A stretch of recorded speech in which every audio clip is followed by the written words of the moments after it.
Nama saya Rintan Ayu Hairunisa dengan NPM 23120111360. Nama saya Nadia Syafika Putri dengan NPM 23120111355. Nama saya Clara Melvi Agikita Permaisuri dengan NPM 23120111510. Nama saya Raisya Putri Wijaya dengan NPM 23520 Nama saya Sevilla Hanuma Zahra dengan NPM 23120111361. Nama saya Mutiara Rahmadani Indah Pertiwi, NPM 2312011211.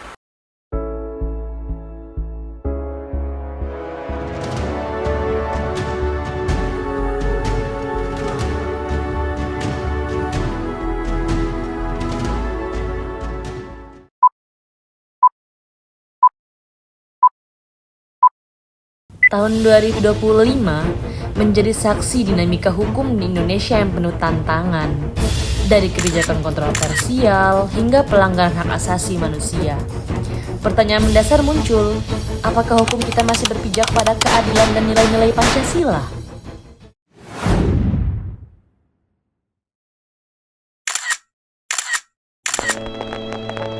Peraturan Kepolisian Nomor 3 Tahun 2025 mewajibkan jurnalis asing memperoleh surat keterangan kepolisian untuk meliput di Indonesia. Kebijakan ini menuai kritik karena dianggap mengancam kebebasan pers dan demokrasi. Dalam filsafat hukum, hukum seharusnya melindungi kebebasan individu dan menjamin hak untuk berekspresi. Ketika hukum digunakan untuk membungkam suara kritis, kita harus bertanya, apakah hukum masih menjadi alat keadilan atau justru menjadi alat kekuasaan? Parlemen Indonesia mengesahkan undang-undang yang memungkinkan personel militer menduduki lebih banyak posisi sipil. Langkah ini memicu kekhawatiran akan kembalinya dominasi militer dalam pemerintahan, mengingat sejarah masa Orde Baru.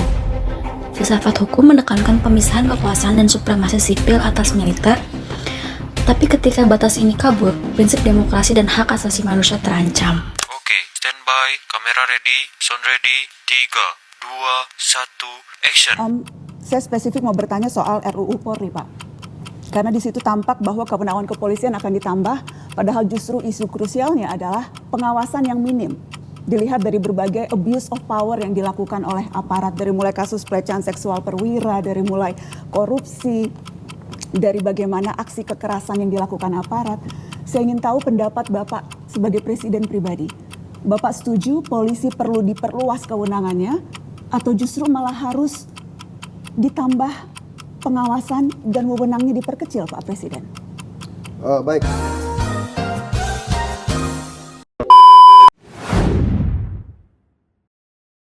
Perayaan Hari Buruh 2025 diwarnai kekerasan aparat terhadap demonstran dan jurnalis. Penggunaan kekuatan berlebihan ini mencederai prinsip hukum yang menjunjung hak untuk berkumpul dan menyampaikan pendapat. Dalam perspektif filsafat hukum, tindakan aparat harus proporsional dan menghormati hak asasi manusia. Ketika hukum gagal melindungi warganya, legitimasi hukum itu tersendiri dipertanyakan. Filsafat hukum berperan penting dalam membentuk hukum yang adil dan bermoral.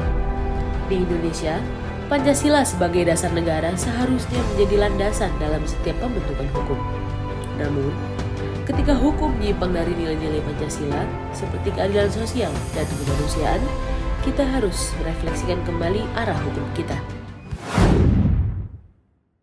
Di tengah janji keadilan untuk semua, masih banyak masyarakat Indonesia yang kesulitan mengakses keadilan hukum.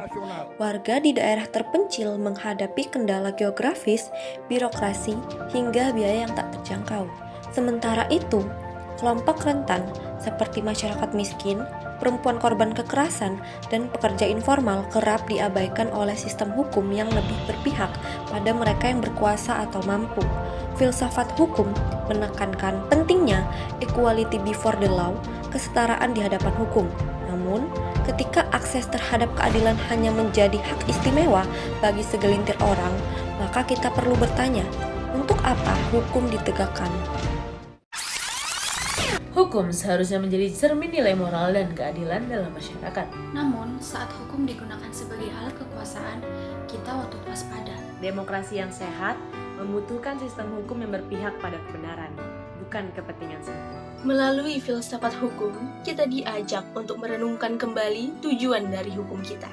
Keadilan bukan hanya soal aturan tertulis, tapi juga keberanian untuk berpihak pada yang lemah. Mari bersama mengawal hukum agar benar-benar menjadi pelindung rakyat, bukan alat penindas.